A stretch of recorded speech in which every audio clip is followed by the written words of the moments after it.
રામ નારાયણ રામ. પિતાએ પોતાના 7 વર્ષના પુત્રને ઠાકોરજીને ભોજન આપવા કહ્યું.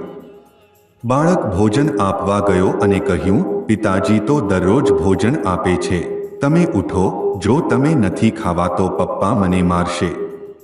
પણ તેઓ કેવી રીતે ઉઠે? તેઓ તો ક્યારેય ઉઠતા નથી.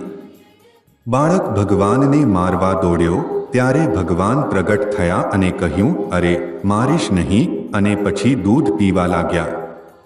બાળક બોલ્યો, અરે બધું પી ન જાય, થોડીક છોડી દે, પપ્પા જોવા આવશે અને જો ન જોઈ તો મારી પડશે.